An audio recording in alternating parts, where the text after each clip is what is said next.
Halo semuanya, selamat datang di segmen analisa. Kembali kita update terkait dengan kasus Subang. Rekonstruksi kasus ini akan segera kita ketahui dan kita masih penasaran apakah semua tersangka akan hadir atau tidak. Tapi kalau kita lihat dari perkembangan media, katanya sih yang dapat dipastikan hadir itu baru 2 orang. Pertama adalah Danu, yang kedua adalah Yosep. Kayaknya mereka semua akan hadir dalam rekonstruksi tersebut. Kalau Danu sih sudah dapat dipastikan karena dia adalah menjadi salah satu landasan untuk melakukan adegan-adegan yang kurang lebih ada 100 adegan yang akan diperagakan. Rekonstruksi ini adalah bagian yang sangat penting karena untuk menguatkan dan juga meyakinkan bagaimanakah peristiwa terjadinya pembunuhan tersebut di tanggal 17 Agustus malam menuju ke 18 Agustus dini hari di 2021. Nah, ada beberapa hal yang kita sudah bisa prediksi sih pada saat kuasa hukum dari timnya Arigi, Abi, dan juga Mimin yang tidak dilakukan penahanan. Dikatakan bahwa klien kami pasti akan bingung pada saat rekonstruksi nanti. Bagaimana mereka melakukan adegan-adegan yang mereka tidak lakukan. Itu versi mereka. Tapi bagi penyidik, sudut pandangnya berbeda karena mereka sudah ditetapkan sebagai tersangka. Dari sudut pandang ini kita bisa melihat bahwa, wah ini sih bisa-bisaan aja para tersangka pura-pura nggak tahu, pura-pura nggak ngerti apa yang dilakukan di malam hari itu. Ya sah aja sih, karena kan dalam aturan undang-undang pun bahwa yang namanya tersangka, apalagi terdakwa nanti pada saat di persidangan, mereka kan tidak harus melakukan pengakuan ya. Yang penting tugas dari jaksa adalah dan juga penyidik pastinya untuk membuktikan semua ini. Tapi kalau bisa kita prediksi nanti dalam rekonstruksi seandainya Yosep hadir, pasti akan banyak drama-drama. Apalagi drama dari antusias masyarakat yang gemes banget ya, 2 tahun lebih kasus ini tidak terungkap, dan sekarang baru sampai dalam tahapan rekonstruksi. Ini kan sebuah peristiwa yang kesannya adalah domestik, tapi kok bisa sebegitu lama? Nggak bisa dipungkiri, keterangan dari Kabid Humas Polda Jawa Barat, Kombes Pol Ibrahim Tompo beberapa kali mengatakan bahwa dari penyidik mengatakan ada temuan, ada sejumlah orang, ada 5 orang, 3 orang adalah anggota polisi dan 2 orang adalah warga sipil yang mereka ini adalah masuk di lokasi TKP sehari setelah pembunuhan, tepatnya tanggal 19 Agustus 2021. Yang masuk ini tanpa prosedur dan tanpa sepengetahuan penyidik, bahkan membersihkan TKP. Kita sudah tahu siapa-siapakah orang-orang tersebut. Kalau dari warga sipil itu dugaan sangat kuat. Pertama adalah Danu dan juga Banpol yang bernama Uci. Mereka berdua kan ada peristiwa pada saat mereka datang ke TKP untuk membersihkan kamar mandi. Kenapa kamar mandinya harus dibersihkan? Alasannya sih simple ya. Aku sempat ngobrol dengan beberapa orang di area Jawa Barat. Alibinya mereka adalah karena saya disuruh sama atasan saya dari Banpolnya. Dan Banpol tersebut bilang, si atasan saya itu kayaknya kelupaan karena tanggal 18 Agustus di hari kejadian mereka tuh bersih-bersih sampai malam dan mereka kelupaan katanya bak mandinya tuh belum dicek, jadi saya diminta untuk nguras aja bak mandi tersebut. Well, itu adalah bagian yang dikatakan Kombes Pol Ibrahim Tompo masuknya tanpa prosedur dan juga tanpa sepengetahuan penyidik, bahkan membersihkan TKP. Bahkan Danu bilang juga di banyak jejak digital yang mengatakan bahwa Danu itu menemukan ada kayak gunting dan juga karter.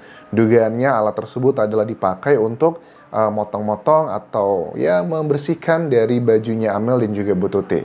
Karena kan kedua korban ditemukan nyaris dalam keadaan tidak berbusana dan itu dibersihkan. Tujuannya untuk menghilangkan jejak tersebut. Terus juga mengenai ada 1 perwira dan 2 bintara yang ada hubungan dengan keluarga dengan tersangka ini, kan ada beberapa keterangan dari kuasa hukumnya Yosep yang mengatakan bahwa keluarga Yosep tidak punya perwira yang punya saudara, tapi kan saudara itu kalau di daerah tidak harus berhubungan secara darah, teman-teman, nggak harus secara heredity atau keturunan dari keluarga mana, enggak. Kadang tetangga yang sudah dekat pun dianggapnya jadi saudara, karena kita nggak bisa menutup mata. Jejak digital menunjukkan sebenarnya sudah ada nama-namanya, kalian juga sudah tahu ya.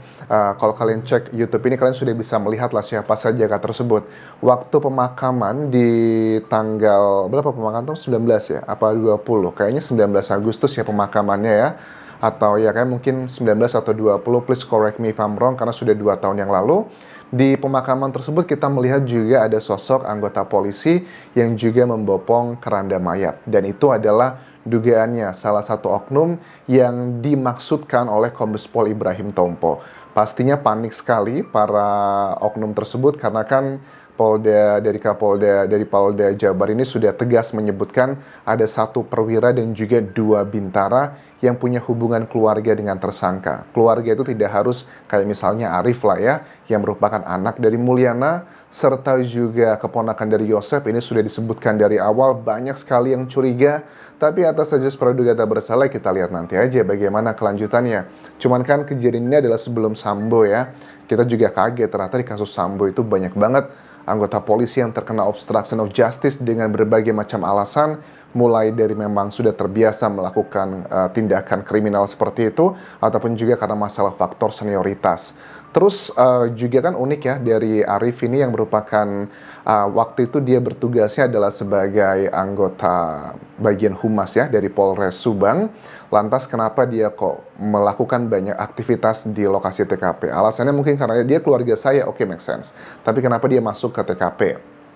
Yoris juga bilang dia adalah orang yang bersama Yoris nyetir mobil Alphard. Ada beberapa kejadian-kejadian lagi, bahkan juga dia termasuk yang diusir sama Kapolres Subang saat itu karena ada beberapa hal yang dinilainya adalah tidak sesuai dengan wewenang dia. Jadi kan otopsi pun juga sama.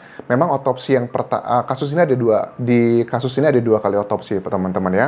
Otopsi yang pertama itu adalah di hari kejadian juga ya, tanggal 18 Agustus tersebut. Tapi sayangnya otopsi pertama ini kayaknya ada banyak kekurangan sih. Gak ngerti kekurangannya apakah sengaja atau karena faktor saat itu adalah PPKM dan keterbatasan sumber daya. Karena banyak sekali kejanggalan, misal kayak waktu kematian ya, itu kok bisa dikatakan waktu kematian antara 4 sampai 5 jam. Terus juga temuan-temuan yang diperbaiki oleh dokter otopsi kedua yang melakukan otopsi itu setelah 40 hari waktu kematian tersebut, itu ada 2 hal yang dikatakan dokter Hastri yang melakukan otopsi kedua. Pertama adalah memperbaiki waktu kematian, dan yang kedua adalah menambahkan beberapa hal. Aku yakin sekali sih kayaknya di dokter otopsi pertama ini dugaannya tidak melakukan pendetailan. Misalnya kan kalau kita ngobrol dengan dokter Hastri ya, kalau kalian sering lihat obrolanku dengan beliau, apapun kasusnya, mau itu kasus macam-macam lah, mungkin pencurian atau pembunuhan dengan alasan apapun, pasti dokter Hastri itu selalu mengatakan bahwa harus dicek itu adalah bagian alat vitalnya, apapun kasusnya. Tapi mungkin di kasus ini bagian tersebut tidakkah diperiksa juga. Begitupun juga sama dengan kukunya Amel. Apakah kuku Amel ini tidak juga dilakukan pengecekan untuk lihat DNA, karena ada temuan luka di Danu di kaki, itu kan sangat mencurigakan sekali. Kenapa ini sangat mencurigakan? Dulu kan Danu mengaku bahwa dia juga sebenarnya sudah divisum sebenarnya sama penyidik, aku yakin sekali.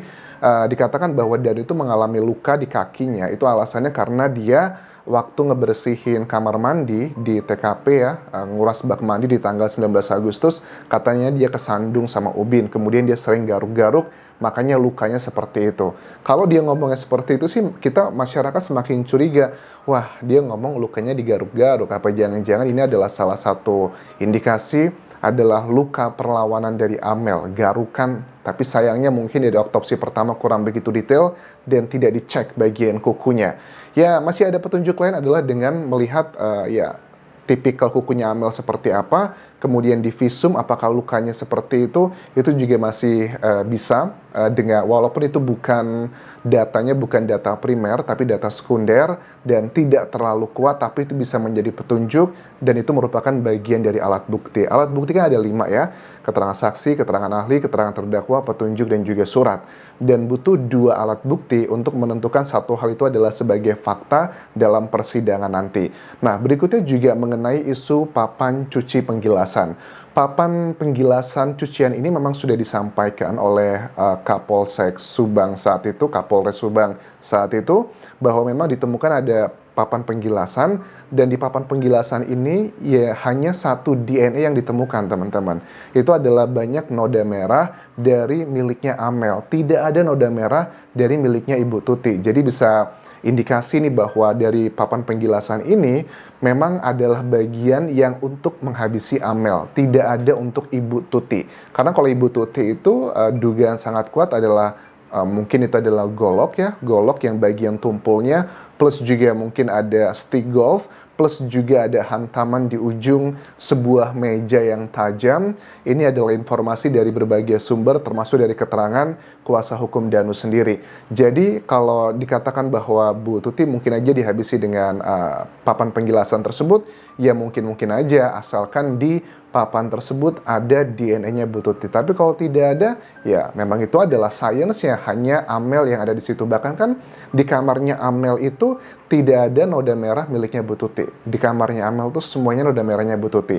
Di kamarnya Bu Tuti pun juga sama. Tidak ada noda merah miliknya Amel, hanya ada miliknya Bu Tuti. Sementara ada 2 DNA asing itu kan, yang pertama sumbernya noda merah juga. Pertama dari tempat pembuka bagasi Alphard. Mungkin si pelaku ini terluka pada saat ngebuka, atau mungkin orang yang berusaha menutupi kasus ini, atau pelaku yang berperan sebagai pembantu. Mungkin dia terluka membukanya, dan itu bukanlah bagian dari para tersangka. Karena para tersangka sudah diambil DNA dan ternyata tidak cocok. Yang kedua juga sumber noda merah ini berasal dari kamar ruangan, salah satu ruangan di kamar TKP, tapi bukan di kamarnya Bu Tuti ataupun juga Amel. Ya, kita lihat nantilah sumbernya dari mana, tapi ini juga berasal dari noda merah, dan ini adalah data-data yang sebenarnya akan sangat ngebantu dalam persidangan nanti, terutama untuk keterangan ahli. Karena kasus ini kan kalau hanya rely pada keterangan saksi atau alat bukti yang bersifat barang bukti yang ada wujudnya, itu akan sulit sekali. 2 tahun lebih mereka punya banyak waktu untuk menghilangkan A, B, C, dan D. Tapi dengan keterangan ahli, dengan sains, menurut aku ini bakal terbuka semuanya secara jelas. Mengenai juga kresek kuning ya, kresek kuning ini adalah teman-teman tanyakan ke aku pribadi dan di YouTube ini. Aku bilang memang kresek kuning itu cukup mencurigakan, aku akui. Tetapi kalau kita lihat dari keterangan mereka yang menggali kubur setelah 40 hari kan mereka tidak melihat kresek kuningnya di mana. Tapi mungkin sebenarnya kresek kuning itu sudah berubah warna. Ya mungkin kreseknya sudah tidak lagi berwarna kuning tapi berwarna lain. Tetapi ada yang mungkin mencuri karena dapat dipastikan sih kayaknya ya, nggak tahu juga. Aku juga tidak tanya sama Dokter Hastri karena itu kan bagian yang belum saatnya dibuka ke publik. Tapi dugaanku bahwa kalau kresek kuning tersebut sepertinya tidak ada lagi. Kalaupun ada mungkin isinya kosong atau mungkin memang tidak berhubungan dengan hal-hal yang kecurigaan masyarakat bahwa mungkin aja itu adalah baju korban dan sebagainya. Dugaannya sih ya secara insting gitu ya. Apakah jangan-jangan bajunya korban di malam kejadian juga dimasukkan ke situ? Padahal itu bisa menjadi petunjuk banget ya, siapa tahu ada tertinggal sesuatu jejak DNA dari para pelaku. Tapi sekali lagi ini akan segera kita ketahui dalam persidangan nanti. Kita paham ada banyak hal yang tidak disampaikan dari Polda Jawa Barat ke media massa karena ini adalah bagian yang sedang disimpan untuk senjata mereka nanti menghadapi para tersangka yang pastinya mereka juga punya tim kuasa hukum yang nggak main-main. Mereka juga sudah well prepare 2 tahun lebih. Jadi untuk jaksa penuntut umum, aku sarankan tontonlah video YouTube ini yang ada playlist di channel ini agar para jaksa nanti akan lebih ada knowledge sedikit-dikit lebih banyak apa-apa aja isunya dari 2 tahun terakhir pada saat di persidangan. Mudah-mudahan bisa membantu memenangkan kasus ini. Terima kasih sudah menonton. Terakhir, tinggalkan like dan juga komen, subscribe channel YouTube ini, follow Instagram, Facebook, dan juga akun TikTokku terbaru teman-teman di Anjasa Asmara. Aku juga sering live di sana, kita bahas kasus Subang, jadi kalian jangan lupa follow agar tidak ketinggalan liveku di TikTok juga. Sampai jumpa semuanya. Bye.